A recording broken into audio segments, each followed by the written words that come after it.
Everyone. तो देखिए, आज के इस वीडियो में हम लोग करने क्या वाले हैं। देखिए, आज का हमारा गोल क्या रहने वाला है। आज हम लोग सीखेंगे manipulating the domain name system.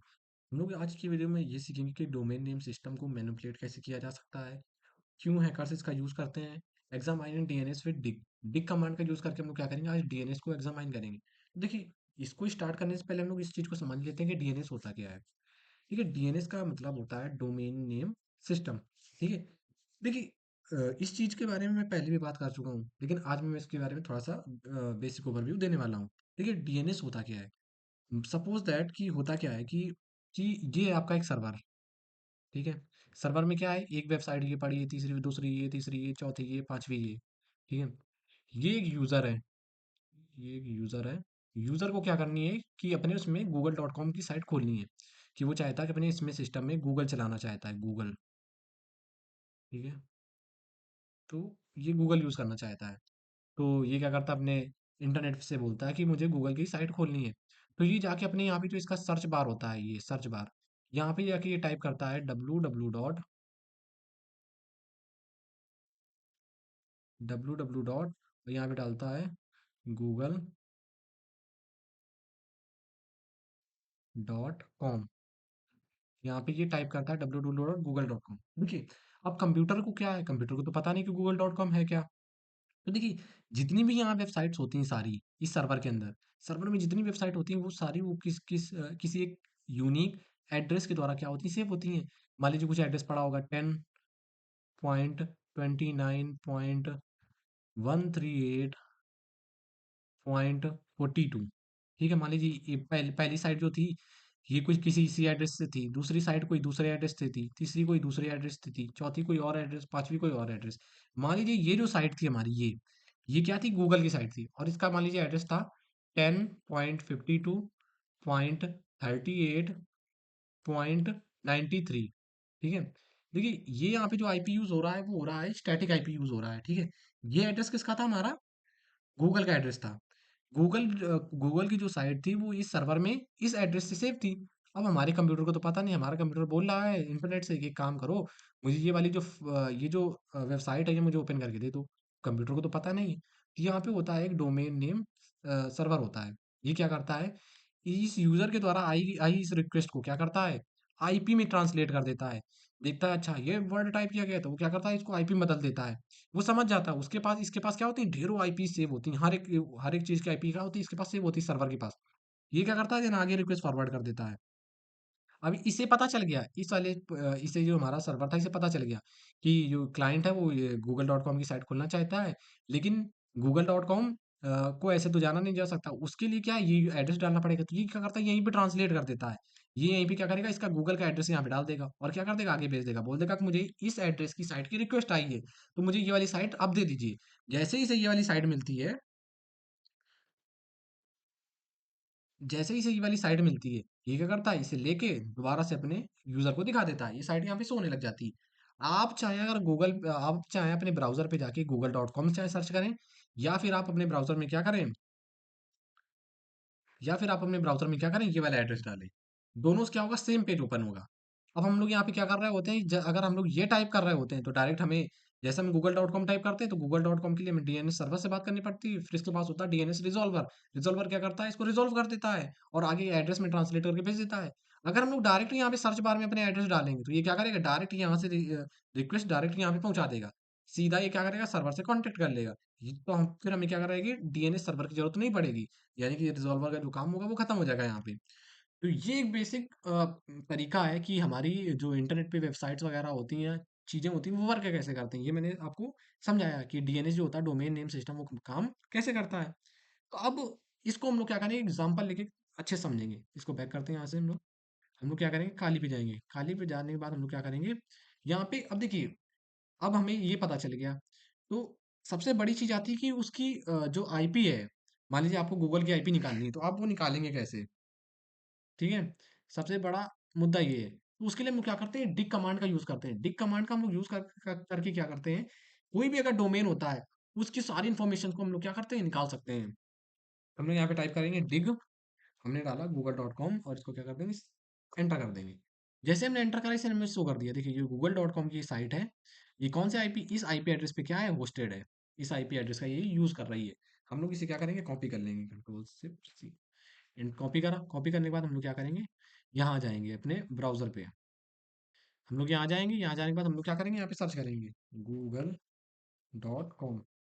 और जैसे हम एंटर करेंगे, देखिए हमारे पास गूगल का क्या हुआ है, एक पेज ओपन हो गया है। अगर हम मान लीजिए अगर क्या करें, इसकी जगह पे उसका एड्रेस डाल दें, कंट्रोल शिफ्ट वी, ये हम लोग एड्रेस डाल देंगे। जैसे ही इसको एंटर कराएंगे तो देखिए यहाँ पे क्या होगा, फिर से गूगल का पेज ओपन हो गया। ये तो कमाल हो गया। अब पहले हम लोग क्या करे थे, google.com सर्च करे थे, इस बार हमने क्या करा था, वो एड्रेस डाल दिया था। एड्रेस जैसे डाल के एंटर कराया, वैसे गूगल का फिर से पेज खुल गया। अब हमने यहाँ पे किया क्या है, हमने जो डीएनएस सर्वर था उसको क्या कर दिया, बाईपास कर दिया है। यानी कि हम लोग डीएनएस से जो रिजॉल्वर वाला काम था उसे ना कराते हुए हम लोग क्या कर गए, डायरेक्ट जाके सर्वर को बताया कि हमें इस एड्रेस की साइट दे दो। उसने क्या करी, हमें वो वाली साइट दे दी है।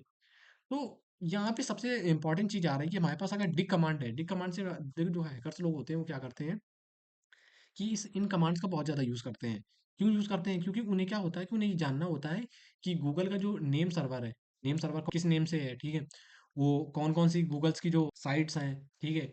और देखो, अब हैकर्स क्या करते हैं कि जो हमारा डोमेन नेम होता है, उसको क्या करते हैं वो लोग एग्ज़ामाइन करते हैं। क्यों एग्ज़ामाइन करते हैं? क्योंकि ये क्या होता है, ये कुंडली होती है पूरी। ये हमें ये बता सकती है, हैकर्स को ये बता देती है, अच्छा, इसका रिस्पॉन्स कितना फ़ास्ट है, ये कौन से रीजन में है, इसका सर्वर कहाँ पे है, कौन से आईपी यूज़ कर रहा है, कौन-कौन सी चीज़ें यहाँ पे और भी कौन-कौन से हिडन डेटा है, वो यहाँ पे उसको क्या हो जाता है, शो हो जाता है। फिर क्या करता है, इस आईपी का वो क्या करता है, यूज़ करता है। अब वो आगे बढ़ता है यहाँ पे, ठीक है? फिर आईपी का जो उसे करना होता है वो मिसयूज़ करता है। लेकिन आप लोग ऐसा नहीं करेंगे क्योंकि ये यहाँ पे केवल लर्निंग पर्पज़ से आपको यहाँ पे चीज़ें बताई जा रही हैं, ठीक है? अब हम लोग क्या करेंगे, यहाँ पे फिर से कमांड चलाएँगे डिग।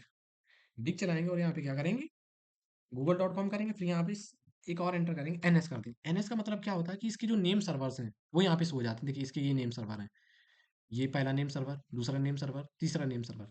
लेकिन इनसे होता क्या है कि जब कभी देखिए, जब भले आपका इंटरनेट कोई अपनी साइट ओपन करनी चाहिए, आप जब साइट ओपन करते हैं कोई, तो कभी कभी क्या होता है, साइट बहुत लेट ओपन होती है, या कभी कभी साइट ओपन ही नहीं होती क्योंकि उस पर हैवी ट्रैफिक हो जाता है। तो गूगल में क्या होता है, गूगल एक वास्ट इंफ्रास्ट्रक्चर है, ठीक है, एकदम बड़े लेवल का सिस्टम है। तो वो क्या करता है कि अपनी जो सर्विसेज होती हैं उनको मल्टीपल आईपीज में होस्ट करके रखता है। अच्छा, इस पे ज़्यादा ट्रैफिक आ रहा है तो वो क्या करता है, दूसरे पे भेज देगा, अच्छा इस पे भेज देगा, कि आप क्या करिए, तुरंत वो क्या करेगा, दूसरी आईपी दे देगा कि इसके जरिए आप ओपन कर लीजिए। उसकी जो सर्विसेज होती हैं वो जल्दी ज़्यादा फास्ट हो जाती हैं इसके ये करने से। इस वजह से क्या होता है, ये चीज़ें होती हैं। और हमने डिग कमांड का यूज़ करके एक्सप्लोर करा कि ये चीज़ें काम कैसे करती हैं। हम लोग क्या करते थे, और भी वेबसाइट्स की यहाँ पे आईपी निकाल सकते हैं। मान लीजिए हमें अमेज़न.कॉम की निकालनी है, यहाँ पे हम लोग डालेंगे डिग अमेज़न.कॉम, ठीक है? और हमने क्या करा, एंटर करा दिया। एंटर कराएँगे, इसने बता दिया कि अमेज़न.कॉम है, ये इस आईपी पे क्या है, होस्टेड है। हम लोग इसका आईपी को कॉपी करेंगे यहाँ से, कंट्रोल शिफ्ट सी, और अपने ब्राउज़र पे जाएँगे और यहाँ पे जाने के बाद में इसमें एंटर करेंगे। और यहाँ पे कौन सा, ये वाला जो पार्ट है कॉपी कर देंगे। देखिए हमने क्या डाला, 98.87.170.74, और जैसे एंटर कराया, अब इसने देखिए यहाँ पे दिखाया कि वार्निंग, पोटेंशियल सिक्योरिटी रिस्क है।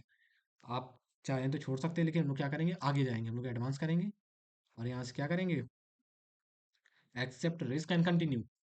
जैसे ही करेंगे कंटिन्यू, क्योंकि साइट इनसिक्योर थी। अब हम लोग क्या कर गए, आगे आ गए। अब यहाँ पे देखिए अमेजोन का पेज अभी ओपन हो जाएगा। यहाँ पे थोड़ा फायरवॉल का इशू आ रहा है, इस वजह से यहाँ पे ओपन नहीं हो रहा है। मैं आपको दूसरी साइट का दिखाता हूँ, ठीक है? मान लीजिए इसको यूज़ करते हैं एक बार, ठीक है? एक बार इसे यूज़ करके देखते हैं, शायद इससे हो जाए, कंट्रोल शिफ्ट सी, और ब्राउज़र पे जाएंगे। यहाँ पे इसको क्या करेंगे, कंट्रोल शिफ्ट बी, और एंटर करा। फिर से यहाँ पे वार्निंग आई, पोटेंशियल सिक्योरिटी रिस्क, एंटर करेंगे, कंटिन्यू करके एक्सेप्टेशन कंटिन्यू कर देंगे। फिर से यहाँ पे पेज फेलियर हो गया, ठीक है, पेज नहीं ओपन हो पाया। दूसरी साइड लेते हैं।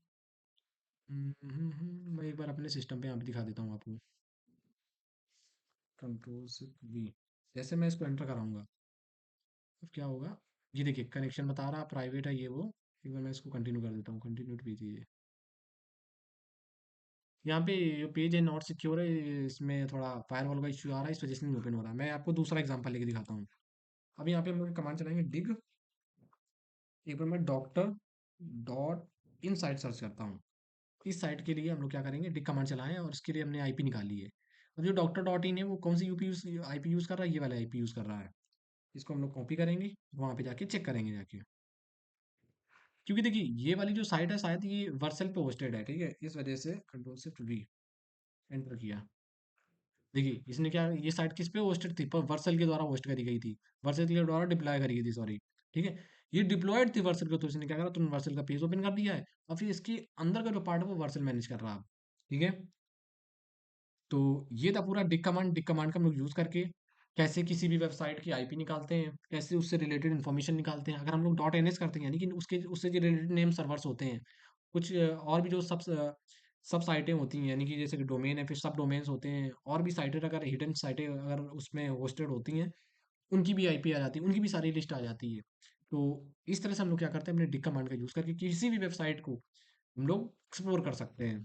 ठीक है, आई होप आपको ये चीज़ें समझ में आई होंगी। तो मिलते हैं हम लोग नेक्स्ट वीडियो में।